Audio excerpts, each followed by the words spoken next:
उत्तर प्रदेश भारत का सबसे बड़ा राज्य है, जहाँ गंगा, यमुना, घाघरा, शारदा, गंडक, राप्ती जैसी बड़ी नदियां बहती हैं। इन नदियों की वजह से यह राज्य कृषि की दृष्टि से बेहद उपजाऊ है, लेकिन यही नदियां बरसात के मौसम में तबाही का कारण भी बन जाती हैं। हर साल जुलाई से सितंबर के बीच मानसून सक्रिय होता है और नदियों में पानी बढ़ने से सैकड़ों गांव प्रभावित होते हैं। 2025 का यह साल भी अपवाद नहीं है।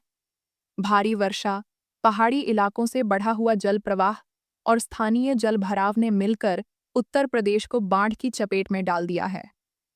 आंकड़ों के मुताबिक इस समय तक लगभग 17 जिलों में 2.5 लाख से ज्यादा लोग प्रभावित हैं, जिनमें प्रयागराज, वाराणसी, बलिया, मथुरा, वृंदावन, पीलीभीत और गोंडा प्रमुख हैं।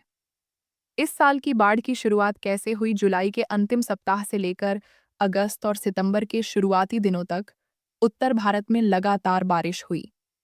उत्तराखंड और हिमाचल प्रदेश जैसे पहाड़ी राज्यों में तेज वर्षा ने गंगा और यमुना की सहायक नदियों में पानी का स्तर अचानक बढ़ा दिया। गंगा और यमुना दोनों नदियां खतरे के निशान से ऊपर बहने लगीं। मथुरा वृंदावन क्षेत्र में यमुना का जलस्तर 166 मीटर तक पहुंच गया, जो खतरे के निशान से 16 सेमी ज्यादा है। पीलीभीत जिले में लगातार बारिश ने जिला मुख्यालय और ग्रामीण इलाकों को तालाब बना दिया। पूर्वी उत्तर प्रदेश के बलिया, गाजीपुर, मऊ, देवरिया और गोरखपुर जैसे जिलों में घाघरा और राप्ती नदियां उफान पर हैं। जिलेवार हालात: मथुरा वृंदावन यमुना का पानी तेजी से बढ़ने से लगभग 13 गांव टापू की तरह अलग थलग पड़ गए। मंदिर नगरी वृंदावन में भी बाढ़ का असर देखा गया, जहां श्रद्धालु फंस गए और प्रशासन को नावों के सहारे उन्हें सुरक्षित स्थानों पर ले जाना पड़ा।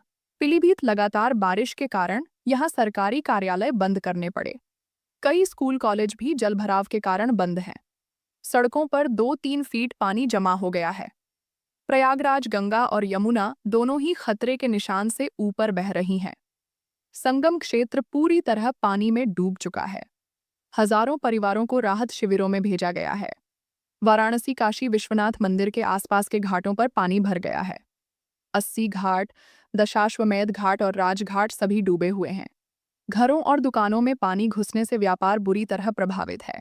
बलिया और गाजीपुर घाघरा नदी का जलस्तर बढ़ने से ग्रामीण क्षेत्र पूरी तरह बाढ़ की चपेट में है। कई गांवों के बीच आवागमन टूट गया है। बाढ़ का मानवीय असर: बाढ़ का सबसे बड़ा असर आम जनता पर पड़ता है।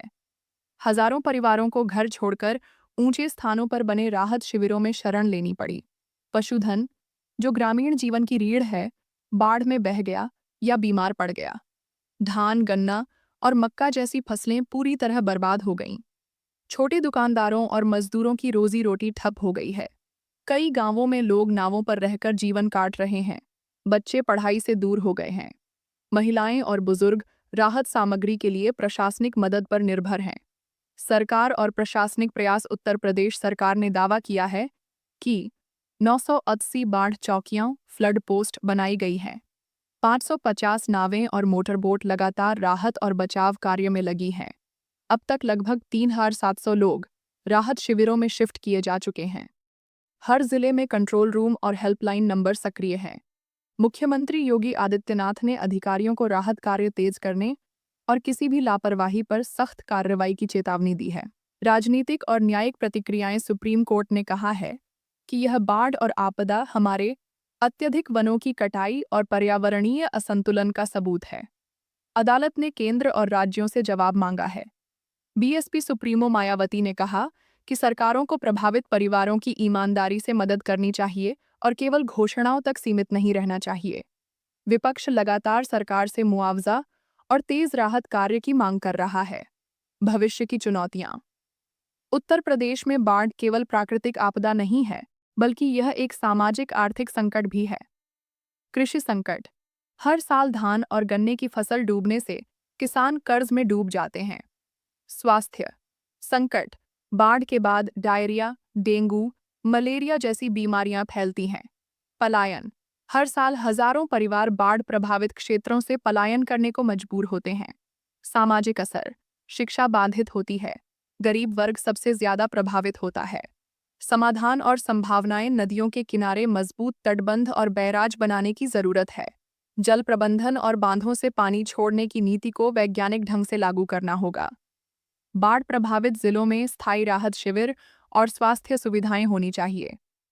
नदी पुनर्जीवन और वनीकरण से लंबे समय में बाढ़ का खतरा कम किया जा सकता है। सबसे जरूरी है कि प्रभावित लोगों को मुआवजा और पुनर्वास समय पर मिले।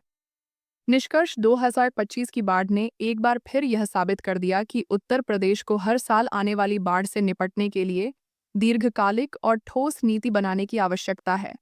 केवल नावें चलाने और राहत शिविर खोलने से समस्या का हल नहीं होगा। सरकार, न्यायपालिका, वैज्ञानिक संस्थान और आम जनता सभी को मिलकर समाधान खोजना होगा। आज लाखों लोग अपने घर-बार से बेघर हैं, मंदिरों के घाट पानी में डूबे हैं, खेत बर्बाद हो चुके हैं और स्कूल कॉलेज बंद पड़े हैं। ये केवल एक प्राकृतिक आपदा नहीं, बल्कि मानवीय संकट है, जिसके लिए संवेदनशील और दूरगामी नीति अनिवार्य है। मेरी आगे वाली सभी भयंकर वीडियो देखने के लिए वीडियो लाइक और चैनल को सब्सक्राइब करें।